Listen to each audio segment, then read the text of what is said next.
Are you looking for a new job or interested in leveling up? Job Search Radio is your go-to resource for insider tips on job hunting and growing your career.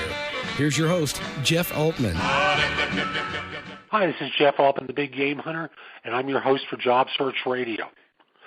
You know, when we think about business these days, Facebook, Google, Snapchat, whoever it is, these are firms that are making a huge difference in the world.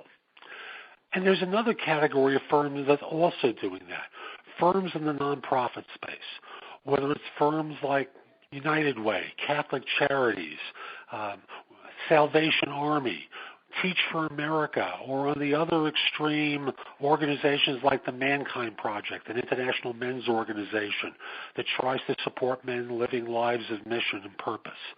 All are organizations that have a commitment to helping the world be a better place.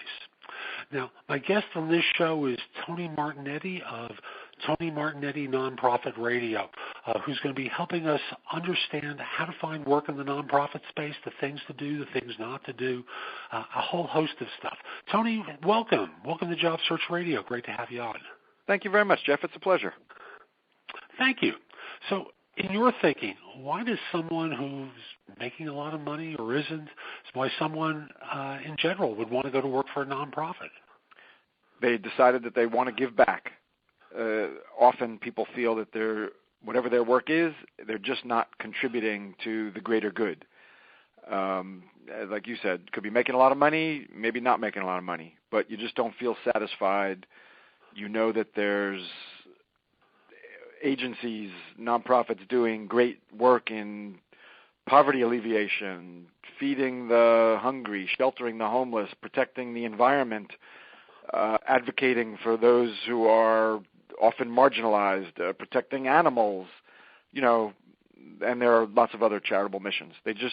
People recognize that there's something lacking in their life, and they want greater fulfillment, and they want to find that fulfillment by giving back to society. It's really terrific.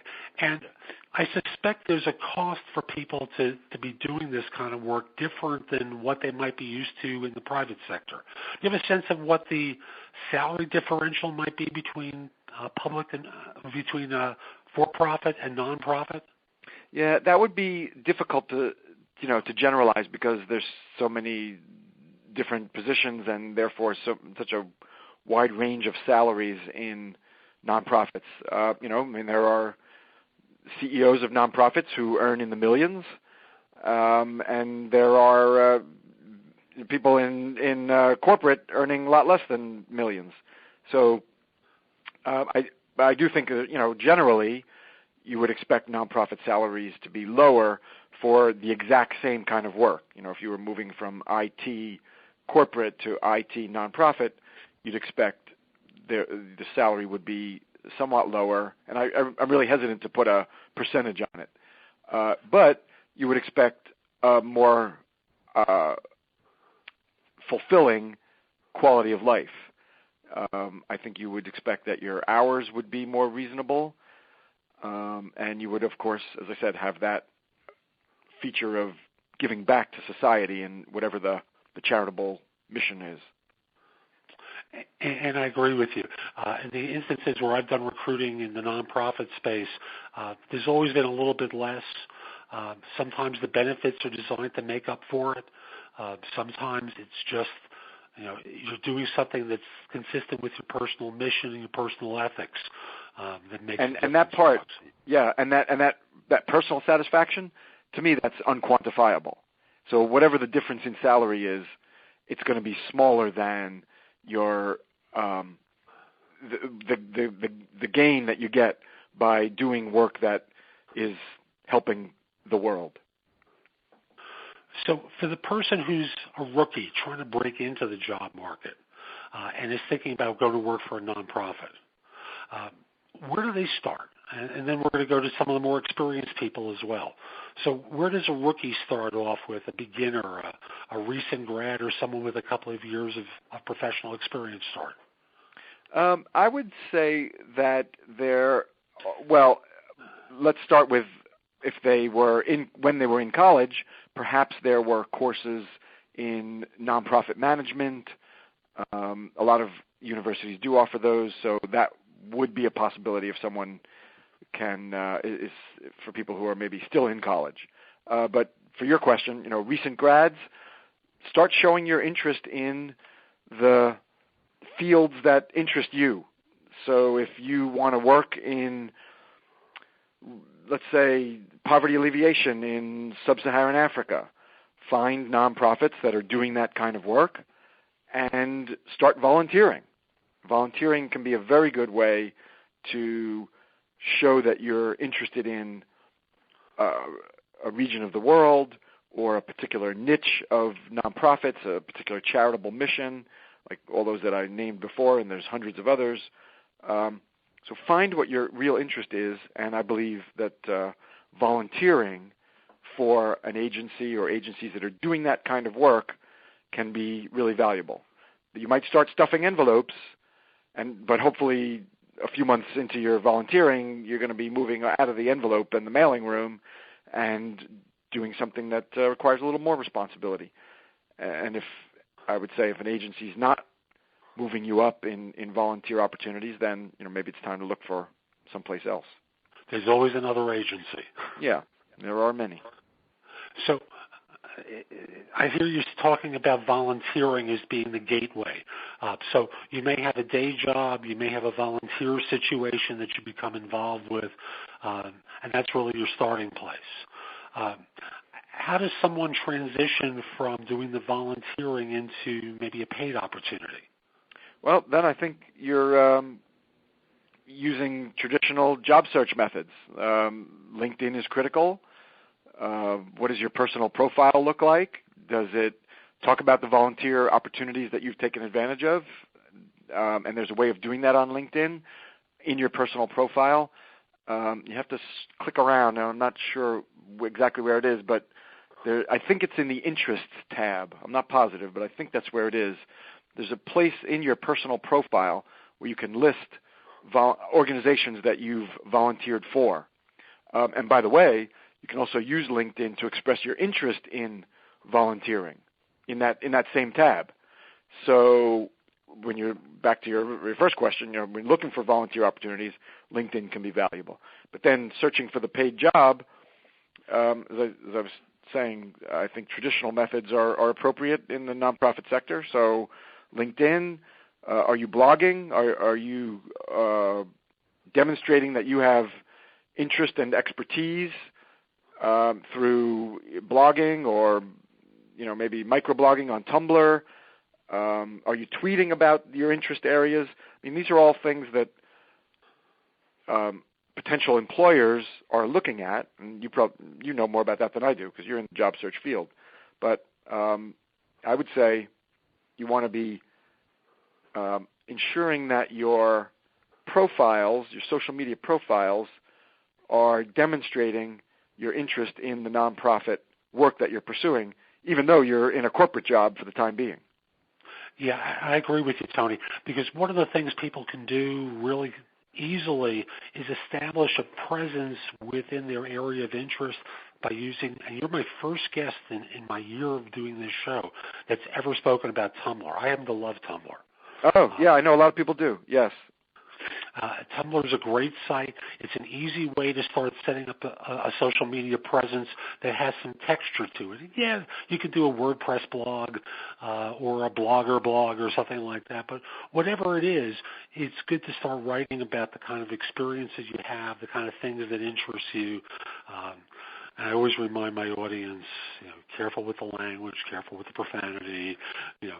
Remember, someone's going to read this later on who doesn't know you, or you're hoping that someone who doesn't know you is going to be reading this. Never post anything you wouldn't want your grandmother to read. Great way of thinking of it. Now, Jeff, I apologize. I'm going to turn the tables a little bit. I think you should say a little more about Tumblr because I'm not active on Tumblr, but I know a lot of people are. And I know it can be really valuable. I put my time elsewhere. But I also know there are a lot of people who are not that familiar with Tumblr. So can you help us out? Sure. Tumblr is a site that's kind of like Blogger in terms of it being a relatively simple environment for blogging. what I like about Tumblr a little bit more than Blogger is the graphical components. You can really do some extreme imaging in the course of what you put there. Firm is owned by Yahoo now, I believe. It was bought about 2 years ago.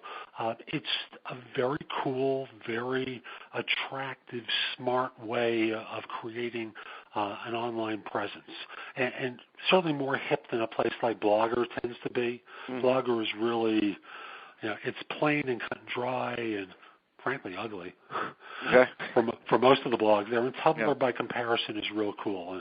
And for those of you who are less experienced, aka younger, it's a good place for you to be. And it's spelled without the E. It's TUMBLR.com, yes. Tumblr.com, right, yeah. Sorry to do that to you, but you know more about it than I do. It's quite all right. And I know there are a lot of people who don't know about it, so now that's we've acquainted them with it. There you go, being a host again. I know. I'm sorry. It's your show. It's definitely your show. I felt the need. I don't want to leave your listeners flat, though. It's quite all right. So we've been talking about the relatively inexperienced person. When we come back from the Job Search Insider tip, we're going to go into the more experienced person. So, folks, this is where I do my Job Search Insider tip for the show and give you some information that I think will help you with your job search. Okay. So if people haven't been paying attention to me so far, start paying attention to Jeff because he's got some good advice. Here it comes. Thank you. So the insider tip for this show is about asking for help, which I know, at least in the United States, is a really difficult thing for many people to do. One of the things you need to develop the habit of doing is asking for help, letting people know that you could use some help. Now, I'm not talking about begging here. I'm not talking about, please give me a job, or anything nonsensical like that. It can be something as simple as, you go online and see a job that you're interested in.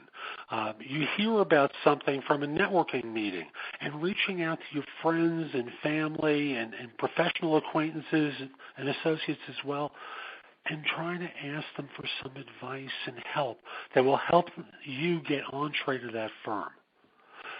Again, the best way to find a job isn't answering an ad on a job board. That's one of the ways. But the best way, statistically, the most effective way of finding a position is by a personal recommendation.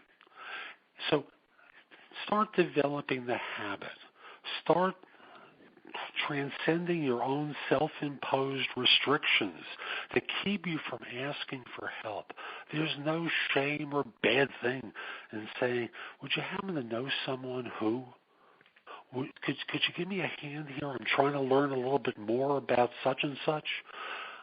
Do you know anyone you might be able to point me to? And don't just look for the obvious contacts. Look for some of the unobvious ones. If you listen to some of my earlier shows, you'll hear about barbers in Charlotte, North Carolina, who provide entree to the C-suite at some of the large banks in Charlotte. There are lots of different people that you could be asking for advice. So that's my tip for this show. Let's come back to Tony Martignetti and pick up where we left off. Jeff, would you mind if I give you an example of exactly what you just recommended? By all means, folks would love it. I had someone on my show. His name is Eric Saperston, and he spent a year in a VW microbus going around the country asking very famous, prominent people to have a cup of coffee with him. And they included Jimmy Carter, Don Rickles, other people whose A-list type names. And most of the people agreed. And it became a Disney film, and he was asking them what makes them so successful. And one of the questions I asked him when he was on my show was, what is the common thread that you heard about being successful? And I can't quote him exactly, but very close. He said, one's likelihood of success is in direct proportion to their ability to ask for help. Beautiful. We just can't do it alone. Nobody's an expert in everything, and all the things you just said. I just want to amplify it. Thank you. So let's get back to talking about the more senior professional and how they start making that transition. Is it again by volunteering, or do they just go directly in? Yep, volunteering is also valuable for them. But if you want to go a little further, there are conferences. I would recommend going to nonprofit conferences, learning about the sector.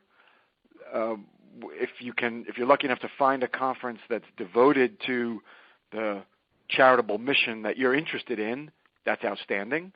But if not, go to a general conference. It might be, maybe it's an association of nonprofits in a state or in some other region, like maybe it's Northern California or something like that, where the state is so big. Excuse me for interrupting, but even at a general conference, wouldn't they have breakout groups or subgroups that might deal with some of the things that might interest the person? They might, yeah. You have to, you got to do your research. Yes, they might. And I'm suggesting it for two reasons, Jeff.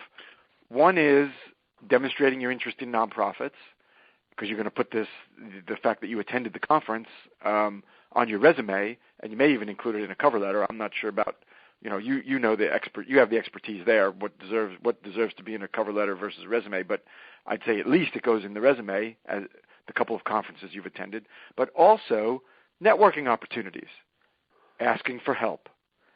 You're going to have breakout sessions, you're going to have free time, you're going to be sitting next to somebody for 5 minutes before a session starts, right after it ends, and all the things that I'm sure you've talked about on your show.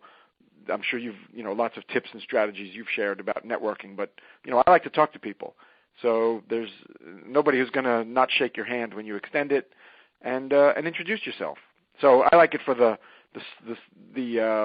credibility sort of that you're trying to create in nonprofits and showing your interest in that community, and then also the networking opportunities in conferences. And I just want to make sure one detail is covered. It can go onto your LinkedIn profile as well. There's got to be a way to put that in. I'll figure it out and try and put it in the show notes for everyone. So attend conferences is one thing that you spoke about. Yep. And learning about the sector. So I presume the sector is the area of interest in the nonprofit world that you want to be involved with.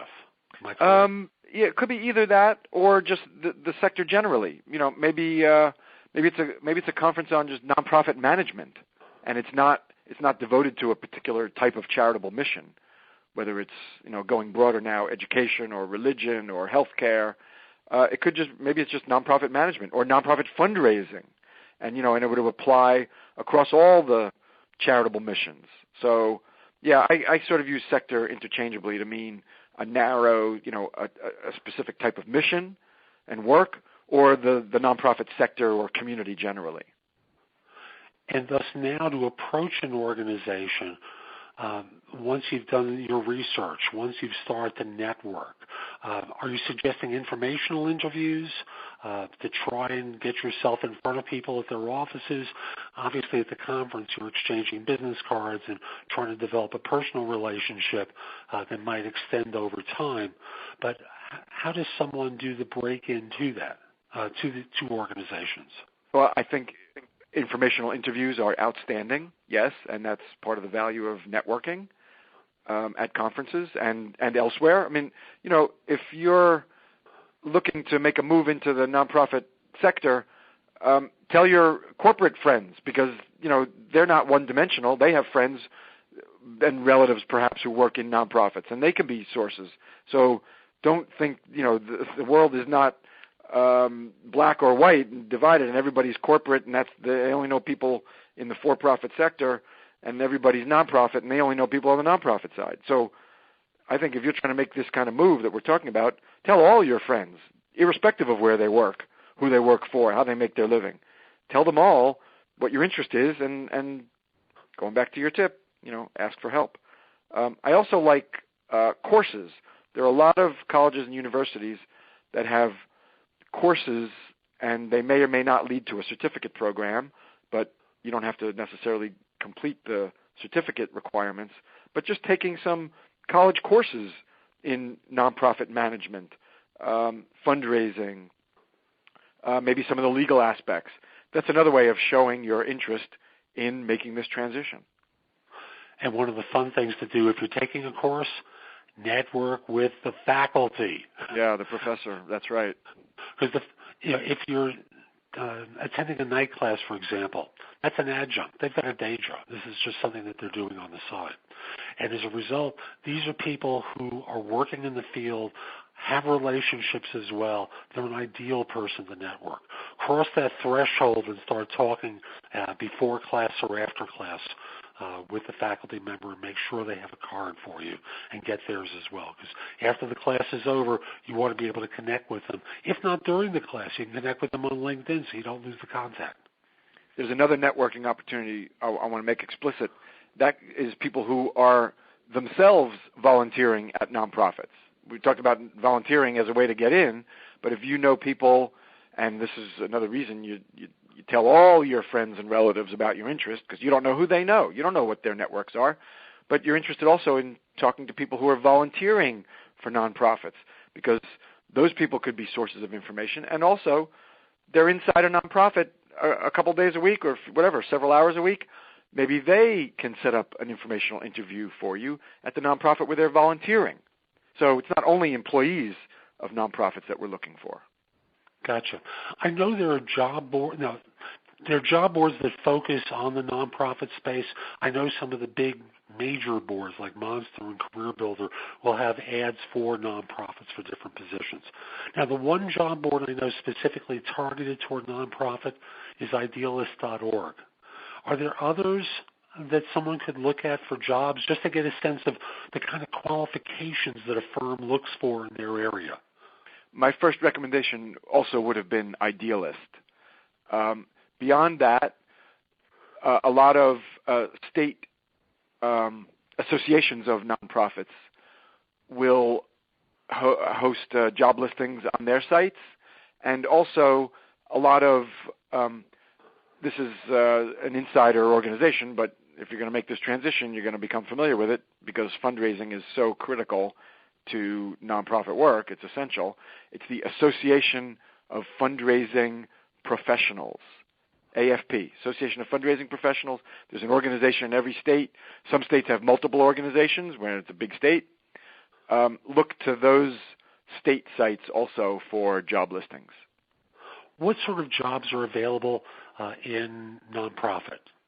Oh, my gosh. Everything from... No, so I want to concede, yes, there are administrative jobs, there are IT jobs, there Sure. are accounting jobs, Okay. but specific to nonprofit, what sort of jobs are available?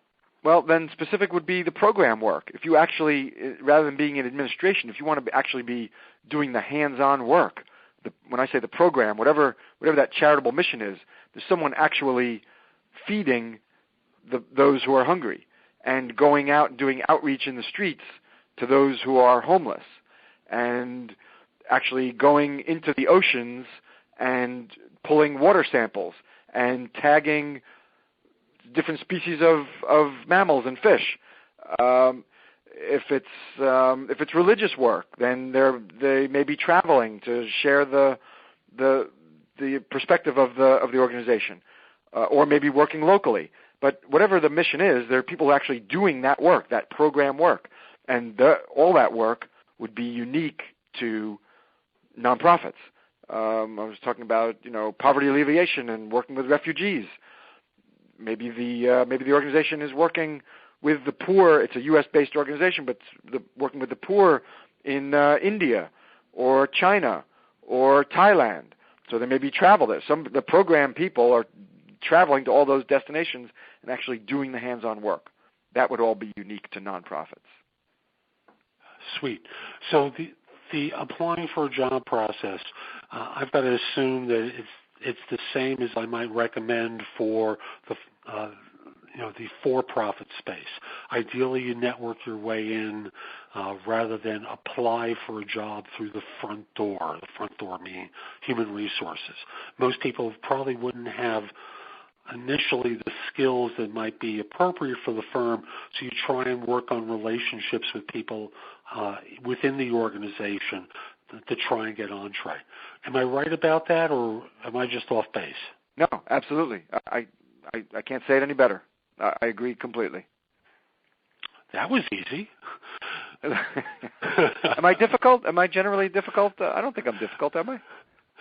You've been a wonderful. That was an easy one. Oh, okay, all right, okay.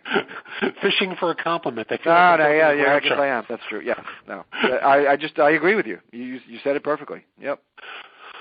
So, what else do we need to tell people about in terms of finding work in the nonprofit space? If you wanted to go even further than the things that we've talked about so far, there are degrees, 4-year degrees in nonprofit management and generally, and they'll cover all the things that we've been talking about in a lot more detail. You know, fundraising would be many courses. Tax issues would be many courses. There would be accounting, nonprofits of special accounting rules. There is a lot of government regulation, not surprisingly, because the IRS allows charitable deductions, but only to certain types of organizations. And how do you get that kind of certification, and how do you keep it once you have it? All the requirements. Excuse me for interrupting. You mentioned accounting and tax. I think, for example, for people who might be working for one of the accounting firms to try and work their way into a nonprofit part of the practice so that you can start working with those kind of clients, so that makes you marketable to those kind of firms. Absolutely. And I would say that would also be a good case for volunteering. You have that expertise in accounting on the corporate side. Start offering that expertise on the nonprofit side. Is there a way to develop fundraising expertise, outside of working for a nonprofit? Well, all the ways we talked about. Go to conferences. There are lots of fundraising conferences. That organization I mentioned, the Association of Fundraising Professionals, all those statewide organizations, and the national AFP host conferences. So there's probably 70 conferences a year, maybe even more. There may be even more AFP chapters devoted to fundraising. You can learn a lot by going to those. And then all the different niches of fundraising, whether it's raising money from corporate foundations or private foundations, or how to raise money from individuals, which are critical. Individual fundraising is critical. Event fundraising. Now, crowdsourcing is very popular. There's a lot of courses devoted to that. Sites like Kickstarter, for instance, and Deposit a Gift. So what's the best strategies around crowdsourcing? These are all different areas of fundraising, and you'll find conference courses on all of them. So that's a very good way. The volunteering is very good, and the college courses. There are a lot of colleges where they offer these programs, and they would definitely have courses on fundraising because it's critical to the nonprofit sector. You can't survive if you're not fundraising. They don't have shareholders, and they're not selling equity in the organization. They have to fundraise. So let me ask you this: what groups are there on LinkedIn that come to mind that relate to the nonprofit sector? None off the top of my head, but you could look at my profile, and you'll find a lot of them. I would also search for, again, Association of Fundraising Professionals. I would also look for the Association of Healthcare Professionals. If you're interested in health-related cause, then AHP, the Association of Healthcare Professionals. I'm certain they have a LinkedIn group. I may even be a member of it, and I'm not certain if I am, but they definitely have a LinkedIn group. So folks, he's telling you to go to his profile to look for groups he's a part of. Yes, there's lots of fundraising LinkedIn groups that I'm a member of, yes. And here's the fun one I just want to make sure everyone's aware of.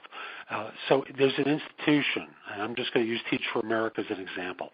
So you look at the Teach for America LinkedIn page. Along the right-hand column, there's going to be a number of employees who work for Teach for America. You click on one of them. You start to notice what they do professionally and look for things that relate to what your area of interest is, and then see the groups that they're a part of. That becomes a way that you can identify groups on LinkedIn that relate to your area of expertise, so that in this way you join a group, preferably larger groups, because that expands your reach on LinkedIn for networking purposes, and start asking questions. Because, again, you're not the expert here. You're the student who wants to learn. And from asking great questions, and here it comes again, asking for help. You have an opportunity to create positive impressions with people. So as we come up on the end of our time with one another, Tony, is there one last piece of advice you want to give my listeners? Am I cheating if I say don't be afraid to ask for help? I've heard that somewhere before. Yeah, okay. If we're going to go beyond, because that is critical, spread the word. Don't be ashamed that you want to make a change. Don't fear asking everybody, sharing with everybody what you're looking for, and asking politely for help. Okay, but we're supposed to go beyond that. I would say that you should, if you're really unhappy in the work that you're doing, think seriously about moving over to the nonprofit sector, because it is enormously rewarding. There are a million organizations, roughly, in the U.S. doing very, very valuable, critical work that the government can't do and individuals can't do. But when individuals get together and form a charity, great things can happen. Amen, brother. Tony, how can people reach you to find out more about your show and the other things you do? The show is Tony Martignetti Non-Profit Radio, and it's on iTunes. If you go to nonprofitradio.net, that will take you to my iTunes page. And you can also get information about me and the show at TonyMartignetti.com. Thank you for making time, Tony. And folks, we'll be back next time with more advice to help you find work more quickly. I'm Jeff Altman, the Big Game Hunter, and I will also want to encourage you to come over to my website, which is thebiggamehunter.us, and just go exploring there, because I have information galore about job hunting that you can read, watch, listen to, download copies of my books and guides to job hunting, and pay what you want for them. There's a lot of great content there beyond simply the jobs that I'm recruiting for, so come over to thebiggamehunter.us and go exploring. Also want to encourage you that if we're not already connected on LinkedIn, send me a connection request at linkedin.com/IN/TheBigGameHunter. I accept connection requests from people worldwide, except if you're a third-party recruiter.